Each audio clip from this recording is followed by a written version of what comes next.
A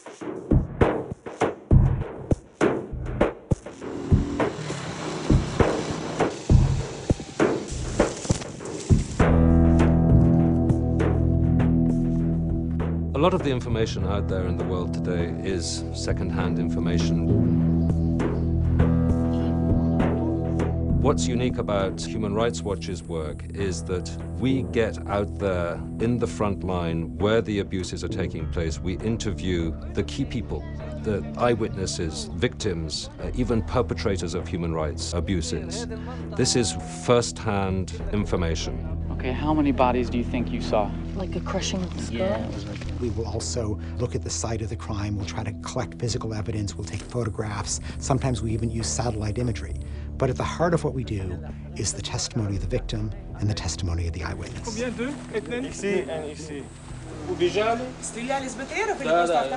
We speak to dozens and dozens of people to corroborate their stories and to cross-check them in order to present as complete as possible a picture of what happened.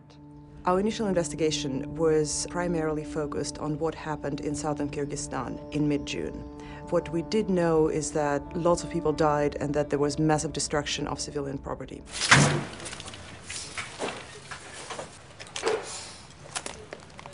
Они закрыли их домой, вот подвал, и потом сожгли их. Mama, bratishka. 7 members of our family were killed. During our research, we interviewed more than 200 people. We interviewed victims, witnesses, doctors, police forces, security forces.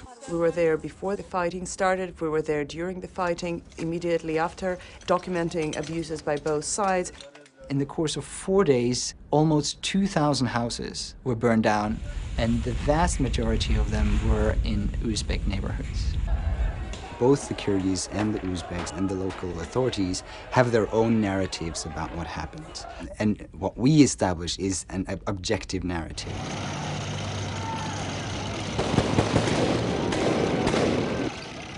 What we try to focus on is the actual participation of the security forces in the violence. We got a call saying that there was a sweep operation taking place in Nariman. We immediately went there, and as we arrived at the hospital, people were coming in who had been beaten earlier that morning. Many of the people who came were showing us their passports, documents that had been torn up or burned by the security forces.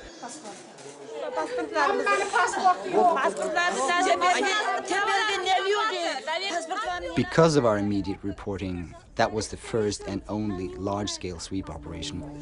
Human Rights Watch puts an enormous premium on the accuracy and the objectivity of our fact-finding. But we don't stop there. Once we have the information, we deploy it in as aggressive a way as possible.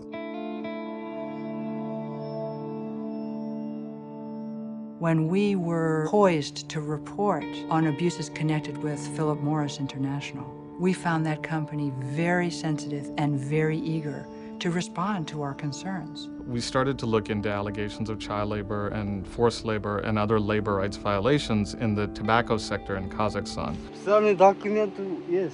The researcher, Jane Buchanan, did the fieldwork, investigated and interviewed the victims, established that there were, in fact, serious abuses taking place, and then working backwards, we identified the fact that Philip Morris was the sole company involved in sourcing this tobacco.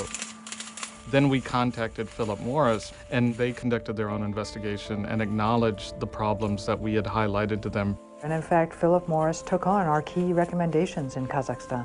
Everybody knows when a Human Rights Watch report is coming out that it's going to contain solid information. And the fact that it contains solid information about child labor and forced labor associated with one of the world's largest and most recognizable companies isn't good for that company, and they recognize that. The report created a huge international outcry, and it launched an immediate congressional inquiry. In this lawless no-man's land, no one except Anna was bothering to report this crime spree. or speak to the victims. Some of the investigations that we've done in various parts of the world have often relied as a first-hand witness on Human Rights Watch. As far as human rights organizations are concerned, police are taking the law into their own hands. They're acting as a vigilante force. Confirmer que cette arrestation. There is an estimated 17,000 disappeared. Le directeur France de Human Rights Watch est avec nous. Bonjour. Bonjour. Many newspapers and broadcasters are actually cutting back on their overseas reporting, and therefore they look to Human Rights Watch, which conducts investigative human rights reporting, original research in countries where journalists no longer can afford necessarily to go. If we weren't doing that work, those stories would simply not see the light of day. The testimony of the witnesses that Human Rights Watch speaks to is always challenged by governments. They say, those people don't know what they were talking about. Those people were hysterical. I just saw 70 men in Maya all like that in a canal by the side of the road. When I was in Kosovo, I was standing on a border and watching tens and hundreds of thousands of Kosovo refugees leave. In Serbia, at that time, the Ministry of Information was telling the world that Christiane Amanpour was paying refugees to walk around me and to walk around my camera in circles. There was no crisis, there was no exodus, there was no problem whatsoever. At every turn, there are powerful interests trying to hide the truth.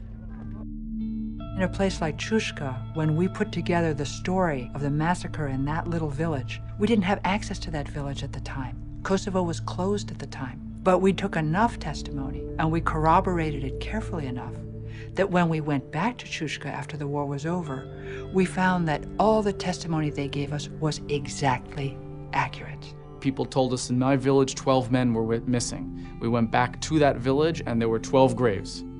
As an offhand remark, someone mentioned a box of photographs. They were pictures that paramilitaries, local security forces had taken of themselves. So I asked to scan the photos and started to show them to people. And I remember very well, my laptop was so old and the image was big, it took probably 20 seconds, the image would sort of roll up the screen, you know. She let out this gasp and pointed her finger saying, I know that guy. That guy was here. In the case of Chushka, Human Rights Watch played a key role in providing the core evidence to prosecutorial authorities. As Serbia evolved and as it developed a national justice system, we were able to present the detailed evidence that allowed the national court system to prosecute 11 years later, but to prosecute nonetheless. So today, suspected perpetrators of the Chushka killings are in custody and going to face trial in Serbia by a Serbian war crimes court. Our researchers are people who have followed some of the worst stories and the worst tragedies that can befall human beings. What makes it possible to keep hearing those stories is knowing that they're making lasting change. Immediately after we had conducted our initial research, we met with the president of Kyrgyzstan and we presented our findings. We also stressed the importance of an international investigation into these events. And we know that just a couple of days later, she sent a request for an investigation just like that. And then in August, when we released our report, we had a long meeting with her and we presented our recommendations for what needed to be done.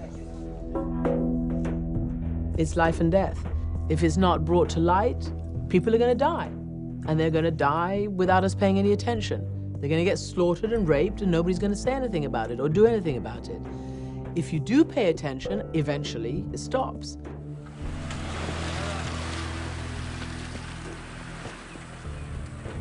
Human Rights Watch is very small. We're fewer than 300 people. We're armed with pencils and notebooks and cameras and tape recorders and the mission to tell the truth. That's all Human Rights Watch has. The truth, when it's told, really does change lives.